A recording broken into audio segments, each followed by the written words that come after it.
La Marche est un podcast fiction, focalisé sur l'intimité. À chaque nouvelle écoute, un nouveau témoignage. Vous êtes à Paris, vous ouvrez la porte de l'un de vos voisins, et lorsque son monologue se termine, vous fermez doucement la porte. La Marche, satellite.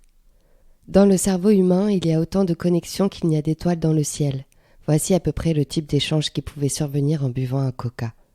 Nous avons discuté 1000 fois d'astronomie, du Big Bang, du corps humain, des cellules malades et des cellules saines, des mammifères. Il m'a appris comment une météorite avait avalé les dinosaures. Il m'a appris comment réagir lorsque l'incendie se propage.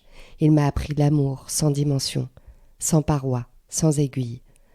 Connaissance à l'état pur, une curiosité décuplée à chaque échange et un savoir précieux à garder. Il m'a expliqué le fonctionnement des montgolfières, mais aussi de regarder au-delà de celles-ci, pour pousser le regard au-delà, vers les étoiles, puis au-delà de celles-ci, vers l'espace et le temps. Sans nul doute, la communication de départ a pu être compliquée, mais c'était sans savoir qu'il insufflait l'avenir, que ce temps qui me paraissait perdu était en réalité une course pour le futur, car son regard se portait trop loin en arrière et bien loin en avant, trop loin pour qu'enfant je puisse comprendre. La pleine conscience délivre l'humanité, m'a-t-il dit. Elle éveille les cerveaux pour provoquer les accidents de l'histoire. Le Big Bang a créé la vie. Incroyable accident auquel les espèces les plus coriaces et les plus enclines à leur environnement ont su résister. Les cellules ont résisté. La flore a résisté. La faune a résisté. Nous nous devons de résister à notre tour. Pourtant, certains bazardent le savoir comme un vulgaire mégot qui colle à la peau. Ne pas vouloir apprendre, c'est se priver d'amour. C'est s'offrir à la violence. Ils condamnent ceux qui ont brûlé les hommes plus malins qui avaient compris avant les autres que la terre était ronde. Ils punissent ceux qui ont peur de la connaissance par bêtise ou par croyance. J'ai appris à aimer le jeu de société au départ et jouer des sociétés plus tard, car il m'a appris à m'amuser des chevaux de bois, puis m'a raconté et expliqué le grand jeu géopolitique de l'armée russe, de la bombe Hiroshima, de Napoléon et surtout des révolutionnaires.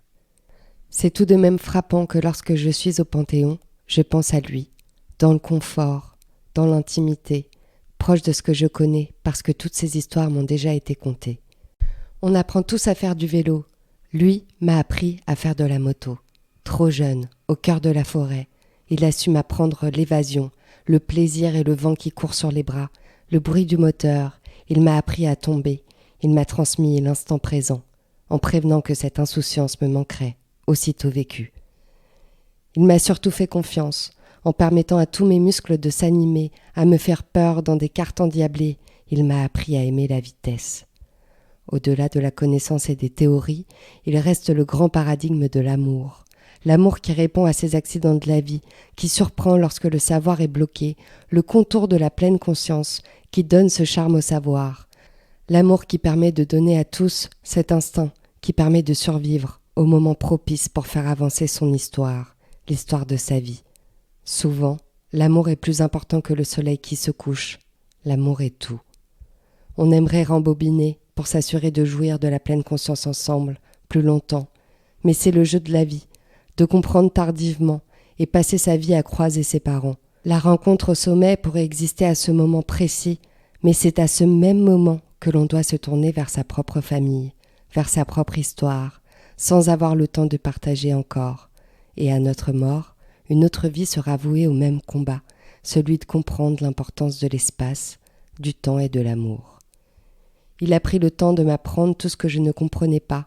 Certaines choses sont restées, d'autres ont laissé la place à une certaine forme de créativité, un lointain souvenir. Mais cette obstination sans cesse renouvelée, chaque marche à monter, il m'a tendu la main, tenu le coude, pour me soulever et garantir à mon esprit de s'élever.